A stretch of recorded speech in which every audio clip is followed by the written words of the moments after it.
Dikisahkan ada seorang pencuri yang selalu membuat resah di pasar.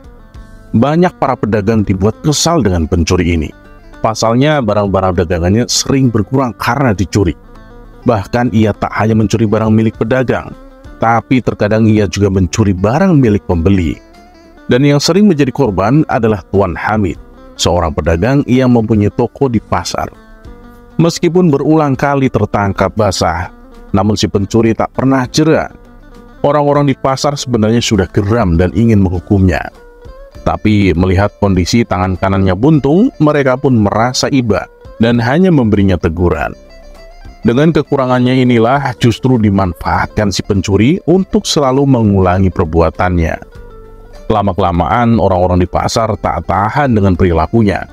Tapi mereka bingung bagaimana caranya supaya membuat si pencuri jera. Akhirnya pada suatu hari si pencuri kembali tertangkap basah. Ia mencuri barang dagangan milik Tuan Hamid. Orang-orang di pasar pun langsung membawanya ke hadapan Abu Nawas.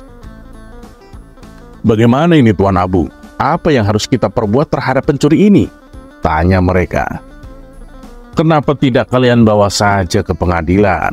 Biar Tuan Hakim yang memutuskan hukumannya," ujar Abu Nawas.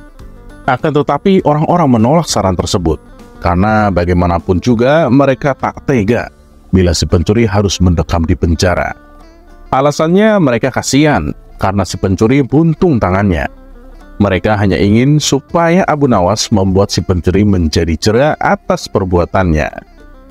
Abu Nawas selalu bertanya kepada Tuan Hamid selaku korban pencurian. "Tuan Hamid, berapa kerugian yang kau alami?" Tuan Hamid pun menjawab, "Kerugiannya sih tidak seberapa, tapi dia mencurinya hampir setiap hari." Kemudian Abu Nawas bertanya kepada si pencuri, "Sudah berapa kali kau tertangkap?" Si pencuri dengan santainya menjawab, "Ya sudah sering Tuan Abu." "Oh begitu, oke. Jadi karena kau telah melakukan banyak kesalahan, maka aku akan memberimu hukuman," kata Abu Nawas. "Hukuman? Hukuman apa?" tanya si pencuri terkejut. "Hukumannya yaitu 100 kali cambukan," jawab Abu Nawas. Sontak si pencuri langsung ketakutan. "Apa? Tuan Abu sungguh tega. Saya ini kan orang cacat Tuan Abu. Lihatlah, tangan kanan saya buntung," balas si pencuri. "Itu nggak usah khawatir, saya akan berbuat seadil-adilnya. Hukumannya nanti dibagi 2 dengan Tuan Hamid," timpal Abu Nawas. "Maksudnya bagaimana Tuan Abu?" tanya si pencuri tak mengerti. "Jadi gini, 100 cambukan yang akan kau terima akan dibagi 2 dengan Tuan Hamid. Jadi masing-masing mendapatkan 50 cambukan," jelas Abu Nawas.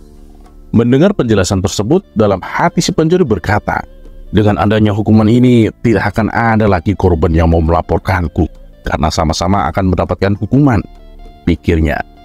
"Oh begitu, baiklah, saya setuju," sahut si pencuri.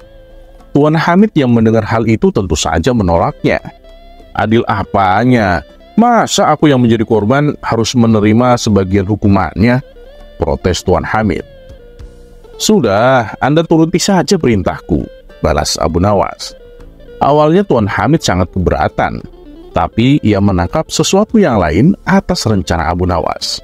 Kemudian Abu Nawas memberikan cemeti dan meminta Tuan Hamid untuk mencambuk si pencuri sampai 50 kali.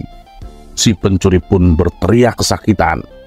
Setelah selesai menjalani hukuman, kini giliran si pencuri yang akan mencambuk Tuan Hamid. "Kurang ajar, sakit sekali tubuhku, akan kubalas dengan lebih keras lagi," pikir si pencuri. Sambil menahan rasa sakit, ia pun segera mengambil cambuk dan hendak membalas perlakuan Tuan Hamid. Namun ketika ia akan melakukan aksinya, Abu Nawas buru-buru mencegahnya. "Tunggu dulu, bukankah dari awal aku sudah bilang, aku akan berbuat adil terhadap kalian? Tapi kenapa kau melanggarnya?" tukas Abu Nawas. "Melanggar bagaimana? Sekarang kan giliranku untuk mencambuknya," balas si pencuri. "Ya benar, tapi sewaktu Tuan Hamid mencambukmu, dia memakai tangan kanan kan? Kenapa kau menggunakan tangan kiri? Itu sama sekali tidak adil," protes Abu Nawas. "Terus bagaimana ini? Tangan kanan saya kan buntung, Tuan Abu, tanya si pencuri. Ya, aku nggak mau tahu. Dan aku tidak akan membiarkanmu mencambuk Tuan Hamid menggunakan tangan kiri, ujar Abu Nawas. Akhirnya si pencuri pun tak bisa berbuat apa-apa. Ia hanya bisa pasrah menjalani hukuman yang telah ia terima. Pencuri, kalau kamu sampai mencuri lagi, kamu akan mendapatkan hukuman sama seperti ini, ancam Abu Nawas. Dan sejak saat itu, si pencuri yang bertangan buntung menjadi jerah dan tak mencuri lagi. Terlepas apakah cerita ini adalah cerita fiksi atau kenyataan, karena hikmah adalah barang hilang seorang muslim. Dimanapun ia menemukannya, maka dia berhak mengambilnya.